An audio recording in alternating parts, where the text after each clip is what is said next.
Well, hello, y'all. Welcome back to another week of the Restart Podcast. Hey, and today we're going to kick it off with Mental Health 101. We are continuing in our foundational series for the next few episodes. So this week we're talking about mindset and your thoughts. And I really think mental health is the most important thing. Is your physical health important? Yes. Is your spirituality important? Absolutely. But your mental health is the key to every outcome that happens in your life, good or bad. And I want to take this episode and give you my top 5 tips for changing the landscape of your mental health. And just like the other foundational episodes, these are simple. They're easy. They don't take a lot of work, but they do take an initial effort from you.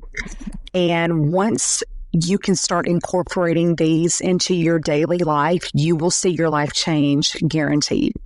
So the first one I want to talk about with our mental health is prayer and meditation. So even if you are not a Christ follower and you don't consider yourself religious or a Christian, I think that you should still have a connection with a higher power or some sort of subconscious energy that you sit in silence each day, whether that be through a meditation or you just sit with your thoughts and your emotions and try to process those, or you actually pray to God. I really think the foundation of every single one of our thoughts is our prayer life. And there is power in silence. There is power in prayer, y'all. There's power in stillness. And if you've never meditated, I know there are some people that think it's woo-woo or it's, some sort of tarot bullshit or kind of a vessel to entities and all that kind of stuff. But really, meditation is about thinking about what you're thinking about. And so many times we go through the day and it's just one thought after another. The research says we think on 60 to 80,000 thoughts a day. I mean, I don't really know how they can prove that. Like, are they sitting around counting every thought to come up with that? I'm not sure, but I do know that our minds are constantly going. Our minds never shut off. Even when we're sleeping, we're still subconsciously thinking and dreaming. So how can you gain clarity in your life? How can you really know what you want or need in your life if you're not able to sort through those thoughts? So a really key way to do that is through prayer or meditation. So that's my very first habit I want you to implement is a daily prayer life or a daily quiet time in general. Secondly, I think one of the keys to an awesome mindset is to have personal development, whether that be through reading a book or listening to audio. You should be doing something daily that gets you into a growth mindset. The only way that you're going to have what it is that you want is to grow. And growth requires change. And in order to change, you have to do the work on yourself. You cannot just sit here and say, well, I'll just wake up tomorrow and be better.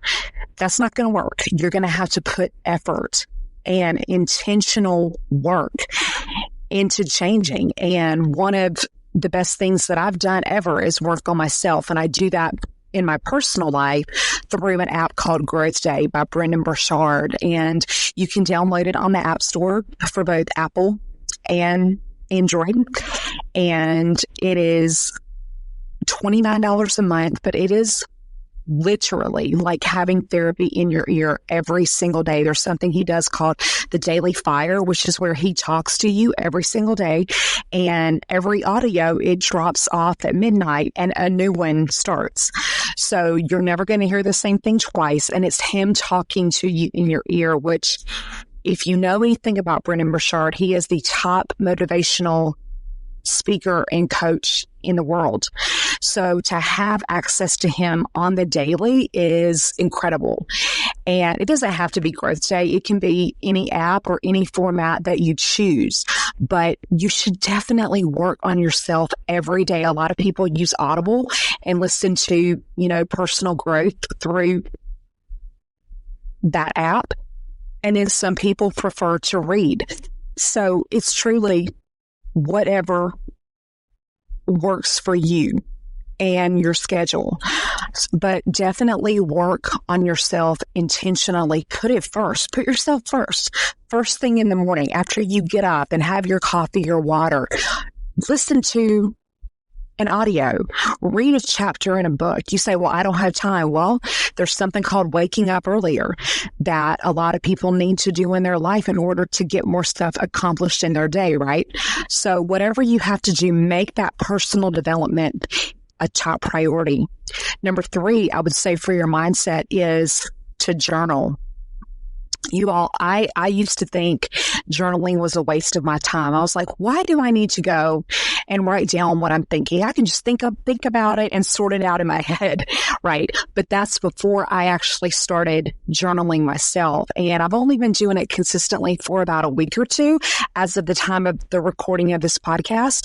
But it has been life-changing for me. I mean, tremendously life-changing. When you are able to take your thoughts in your brain and transfer those to words on paper, there's something about that brain dump that clears your head and allows you to sort through your thinking, why you're thinking certain things, what these thoughts mean, how to process these emotions over here.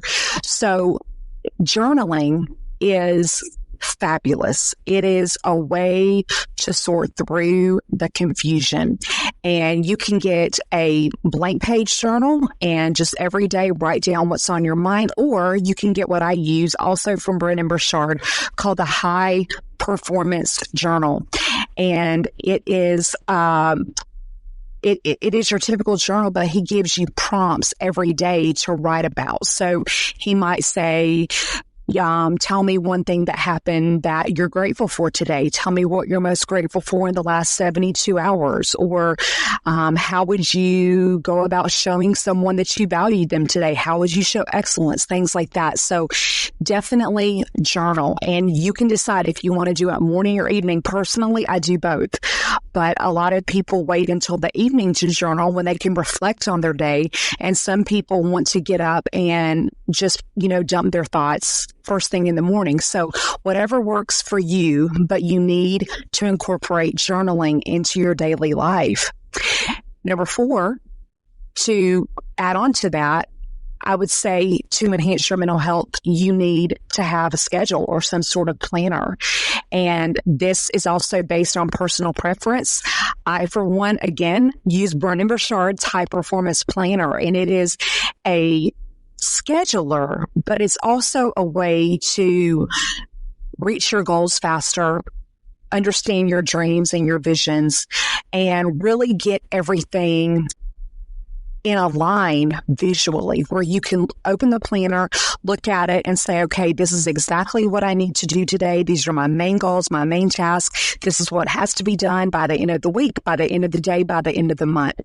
So again, you can get these on High Performance Coaching, I believe, High Performance Planner, High Performance Life. Try one of those. I'm not sure of the link right now. I know it's High Performance something, but you could just Google Brendon Burchard and find that out. But you need to have some sort of schedule every day. And this is where, people again think that they can just do it in their head. Well, I'll just keep my schedule in my head, or, I'll remember to do such and such tomorrow. But then tomorrow comes and there may be something else more imperative that comes up that you have to do. And then you put the other stuff to the side, right? But when you can see it on paper, you have it laid out in front of you. A lot of the time you're going to follow through with that versus just keeping it all in your head.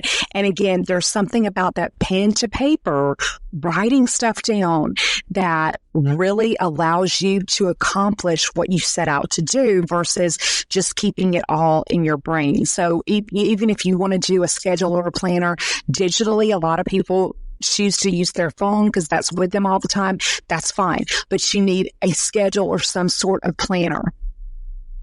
And then the fifth thing that I would say for your mental health, and this is totally optional, but it is what I suggest, is therapy. I think everybody needs a therapist. And I know, there's different viewpoints on therapy, but I have personally been going to therapy for about the last 4 years, and it has been the best thing I've ever done for myself, hands down. Besides, my spiritual walk with God, therapy has changed me from the inside out, a complete mind transformation.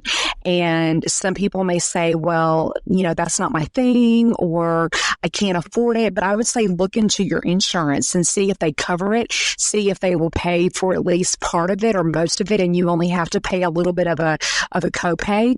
But you definitely need to talk to someone, and it doesn't have to be every week. It doesn't even have to be every month.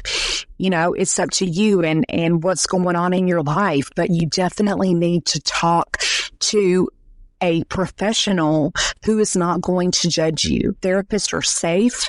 They are there for support. They are not there to criticize you and make you feel bad about your life decisions or what's happened. They are there to try to help you sort through the mess and figure out why you reacted the way you did, why, this happened to you, what you can do to process it and better your life.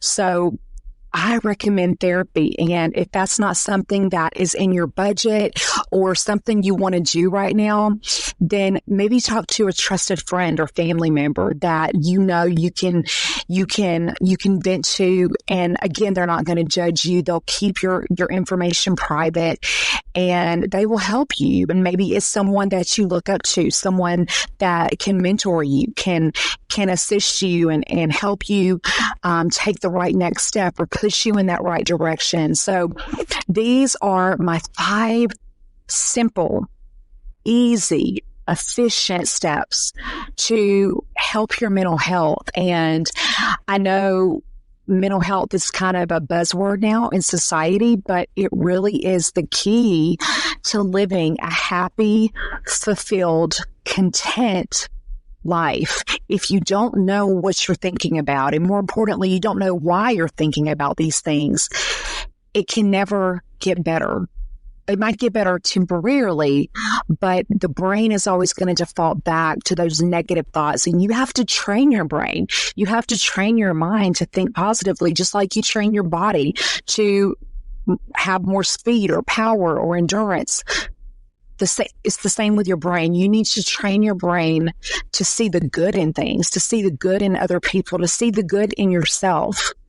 And you can only do that through intentionally applying these steps to your life. So I hope this has helped you today.